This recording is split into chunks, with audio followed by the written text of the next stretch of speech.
gila bulan ini cuma ketabung segini. Biarpun itu kelihatannya toksik ya, tapi percaya nggak lu tambah kaya punya habit itu.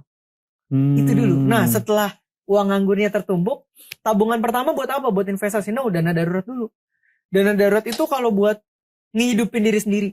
Mungkin pengeluaran 4 bulan sampai 6 bulan cukup. Kalau sandwich gen kayak gue, artinya apa? Darurat orang tua ada darurat lu juga. Lu tuh garda terdepan keluarga. Nah itu tebelin. Gue dulu tebelin sampai 8 sampai 15 kali pengeluaran bulanan. Karena gue jaga-jaga kalau nyokap gue kenapa-kenapa gue. Omah gue kenapa-kenapa gue. Sekarang udah beda belum? Oh sekarang udah puji Tuhan. Karena udah angkanya udah oke, jadi udah jauh lebih enak lah mecah-mecahnya. Oke, gitu. siap ya. Mungkin pusingnya beda ya. Pusingnya beda. Nah itu tadi kita ngomongin dana darurat tuh ya. Kok tapi aku udah ada sekarang. Ya simple, taruh aja di tempat yang gampang dicairin. Terserah mau di mana aja itu ya. Yang kedua, aku bukan agent insurance, tapi insurance adalah hal yang penting. Kalau misalnya, kok aku udah di BPJS ya udah. Tapi kalau kamu ada rezeki lebih, kamu boleh consider proteksi yang medical. Minimal kita jangan dimiskinkan rumah sakit ketika kita sakit.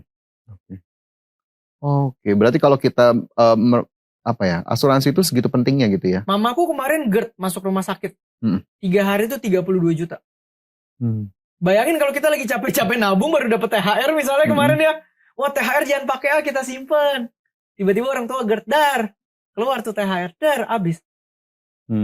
Ibunya sembuh, anaknya yang sakit gantian. Itulah asuransi di situ salah satunya. Asuransi di situ. Karena kita mengurangi faktor-faktor yang bisa membuat kita miskin.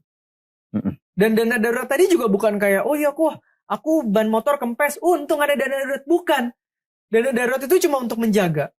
Kalau kamu tiba-tiba amit-amit kena layoff atau gajimu kena potong, income-mu terganggu tuh. Karena income-nya terganggu kan berarti duit masuknya seret kan. Betul. Kamu bisa pakai itu dulu sampai mendapatkan uang masuk lagi. Jadi bukan kayak kondisi darurat kok kayak apa, bayangin ya tiba-tiba mati lampu satu kota apa. Enggak yang begitu. Gitu loh. Si cash flow-nya terganggu, earning-nya terganggu, itu bisa digunakan. Iya, karena ujung-ujungnya jalan terakhirnya adalah berhutang. Nah, banyak lagi ya yang nyediain sekarang. Levelnya beda loh. Punya investment jual buat hidup. Biasanya yang kedua tabungan kuras buat hidup. Hutang buat hidup. Hutang buat hidup. Nah itu kan yang kita hindarin dengan defensif ini. Oke, menarik. Oke. Kalau investasi dikit deh. Investasi kalau mau mulai itu gimana? Mungkin dari yang apa yang udah dilakuin. Mulai dari yang kamu paling nyaman dulu aja. Sekarang gini. Aku ngelihat di Indonesia sekarang ya. Orang tuh suka lupa. Kalau duit gede, modal gede, return kecil, hasilnya tetap gede. Modal gede, return kecil. Hasilnya gede juga. Kita selalu disuguhi dengan modal kecil, returnnya gede. Bener gak? Sedangkan kalau orang kaya zaman sekarang, bodoh amat. Masukin aja return kecil, tetap gede. Berarti kan masalah kekayaan ini bukan masalah returnnya sebenarnya. Masalah kita punya capital berapa. Betul, capital berapa. Kalau returnnya misalkan ke RDPU, ya sebenarnya hasilnya gede juga sih kalau capitalnya udah gede. Iya, mau UMR tadi beggar sama kita iseng-iseng taruh depositonya bisa gedean kita. Kan kita ngomongin nominal capital ini Pak, sebetulnya. Maka kan kalau ngomongin capital, yang tadi yang harus kita bangun gitu loh dalam investasi. Menurutku, orang tuh harus aware itunya dulu. Makanya ketika bilang, tapi aku udah mulai punya uang nganggur nih kok.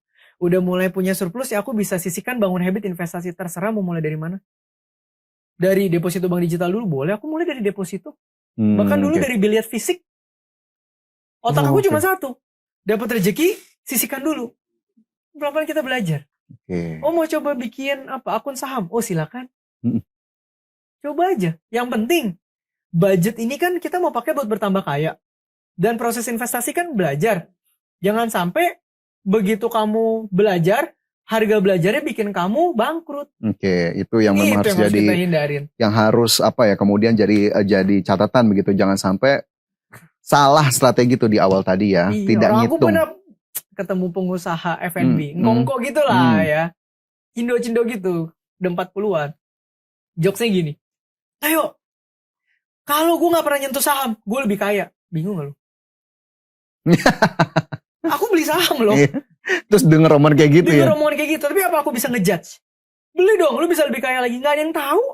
Kalau dia ngomongnya tahun ini, bye-bye dia dagang doang nih tanpa nyentuh saham, dia lebih kaya. Iya bener dong dia.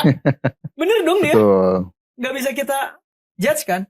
Makanya aku bilang, jalan hidup orang beda-beda. Yang paling penting uang buffermu ada, uang anggurmu ada. Kalau kamu ketemu jalan di saham, lebih bagus lagi. Oke. Good. Ini jadi catatan ataupun poin yang memang harus kita perhatikan juga teman-teman. Nah terus kemudian kalau tadi ngomongin inilah tangga finansial, kemarin kan juga sempat rame soal ada yang mungkin bukan flexing sih ya, mungkin menunjukkan pencapaiannya. Umur 25 udah bisa ngumpulin 100 juta, umur 30 udah bisa ngumpulin sekian juta. Sepenting apa kita punya teori atau apa, ngikutin teori tangga finansial itu sendiri? Emang ada patokannya bener gak sih kalau kayak gitu-gitu? Tangga finansial nih termsnya apa dulu? Aku punya tangga finansial yang aku pegang. Tapi maksudmu tadi apa dulu nih? Tangga finansialnya dalam bentukan yang bisa dilihat orang atau kondisi ekonomi buat pribadi? Mungkin bisa pribadi dulu deh. Kalau pribadi, oke. Aku memisahkannya dia ada 5 level biasa. Yang pertama aku sebutnya ini, sorry tuh saya ini versi paling miskin dalam kondisi finansial. Namanya financial dependent. Artinya cewek nggak suka nih ya. Cewek kan suka independen ya. Dependent tuh tergantung soalnya ya. Tapi finansialnya dependent, nggak jokes ya. Nah, financial dependent ini maksudnya apa? Artinya kemampuanmu menghasilkan uang nggak cukup ngidupin dirimu sendiri. Jadi kamu udah kerja nih, nggak cukup. Maka kamu harus ngapain? Berhutang untuk memenuhi kebutuhanmu. Sorry to say, itu level terbawah. Yang harus dilakukan, makanya tadi kan aku bilang dari awal apa? Earning power, side hustle dan segala macam. Betul.